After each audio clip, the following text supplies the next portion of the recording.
अब तक आप ऐसी लाइफ जी रहे थे जिसमें आपको लग रहा था कि आप खुश हैं, आप संतुष्ट हैं।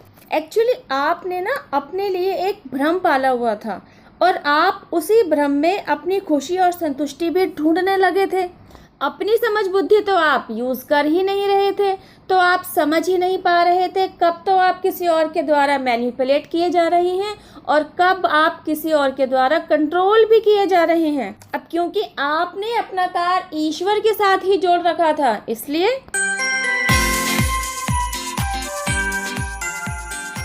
क्योंकि आपका ईश्वर पर अटूट विश्वास है, तो आपको ऐसा लगता है कि आपके जीवन में तो दुख आएंगे ही नहीं, आपको तो कोई चीट करेगा ही नहीं, आपके रिश्ते तो सबके साथ पहले जैसे मधुर ही बने रहेंगे, आपके आपसी रिश्तों में सामंजस्य हमेशा बना रहेगा।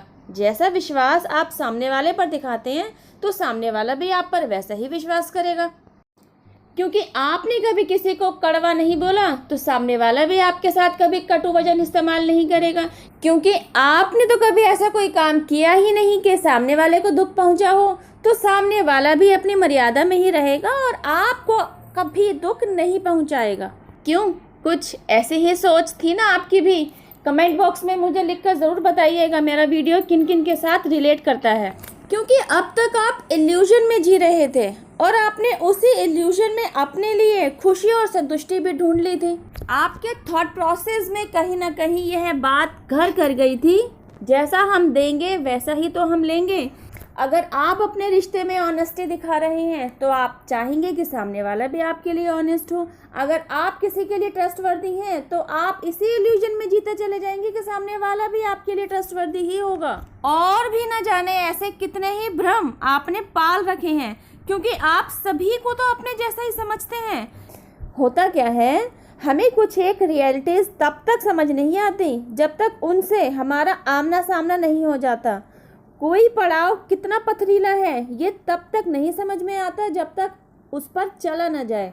और एक बार जब आप पथरीले रास्ते पर चलना शुरू करते हैं ना, तो अपने आप को पत्थरों की चुभन से कैसे बचाना है, किस तरह इस जर्नी को तय करना है और अपनी मंजिल तक पहुंचना है, यह सब कुछ आप धीरे धीरे खुद ही जान जाते हैं। क्योंकि आप ईश्वर के प्यारे बच्चों में से एक हैं। आप वो हैं जिसे स्वयं ईश्वर ने चुना है, और इसलिए चुना है क्योंकि आपके भीतर वो चमक है जिससे बाहरी जगत को भी चमकाया जा सकता है। बाहरी दुनिया में बहुत ही अंधेरा है। पथ भ्रष्ट और दिशाहीन लोगों को उनकी दिशा दिखाने के लिए जो रोशनी चाहिए होती है ना, उस रोशनी को बिखेरने का काम ही आपके अंदर की चमक द्वारा किया जाएगा। लेकिन अभी तो आप खुद ही अपने अंदर की चमक से अनभिज्ञ हैं, तो पहले आपको ही आपके अंदर की छिपी हुई इस अलौकिक चमक से रूबरू करवाया जाएगा।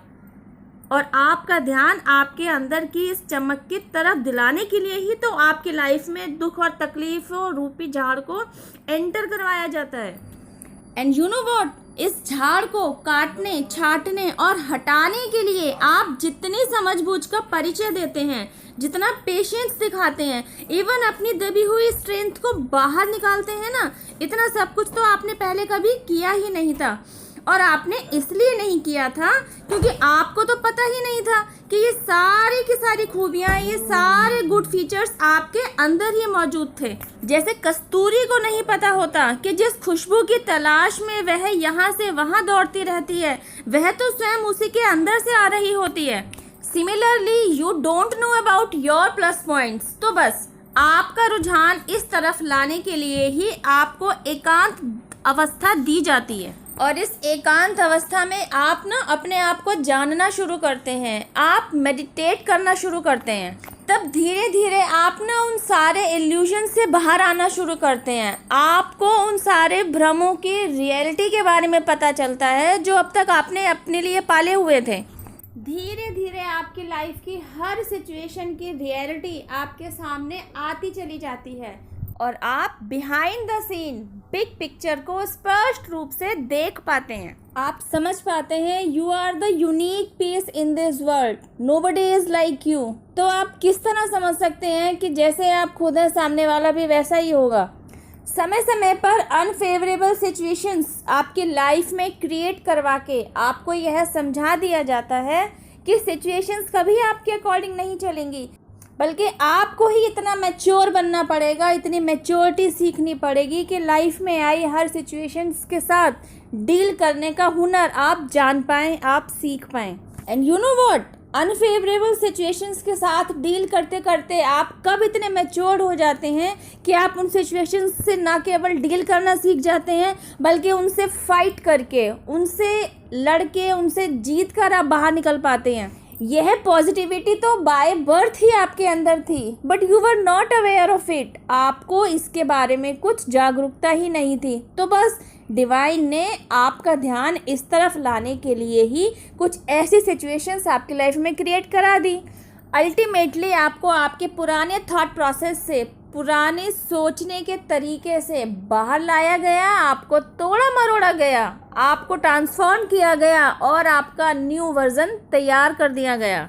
ड्यूरिंग ट्रांसफॉर्मेशन पीरियड आपका पूरी तरह से मेकओवर हो चुका होता है। आपने उन सारी गलतियों से सबक ले लिया होता है, आपने अपने थॉट प्रोसेस को चेंज कर दिया होता है, आपने ये समझ लिया होता है पॉजिटिविटी अट्रैक्ट्स पॉजिटिविटी। तो आप हमेशा अपनी सोच में पॉजिटिविटी को ही जगह देते हैं, ना तो खुद अपने दिमाग में नेगेटिव थॉट प्रोसेस को जन्म देते हैं, नेगेटिव सोचते हैं, और ना ही नेगेटिविटी पाले हुए लोगों के साथ रहना पसंद करते हैं। नेगेटिविटी क्या होती है? ईर्ष्या, जलन, द्वेष, एक दूसरे को नीचा दिखाना, एक दूसरे के साथ कंपैरिजन की भावना में उतरना, प्लानिंग, प्लॉटिंग, साजिशें करना, एक दूसरे के लिए षड्यंत्र रचना। तो ये सारे जो लो वाइब्रेशन के काम होते हैं ना, ये सब नेगेटिविटी को अट्रैक्ट करते हैं। Because you are aware now, तो आप पॉजिटिविटी को ही चुनते हैं और पॉजिटिविटी के साथ रहना ही पसंद करते हैं, और ऐसे लोगों की ही कंपनी को पसंद करते हैं जो खुद पॉजिटिविटी को अपनाए हुए होते हैं। अगर डिवाइन द्वारा आपकी लाइफ में इंटरफेरेंस ना किया गया होता ना, आपको रियलाइज़ ना करवाया गया होता कि you are on wrong track, तो आप कभी लो वाइब्रेशन और हाई वाइब्रेशन के बीच में डिफरेंसेस क्या हैं ये समझ ही नहीं पाते।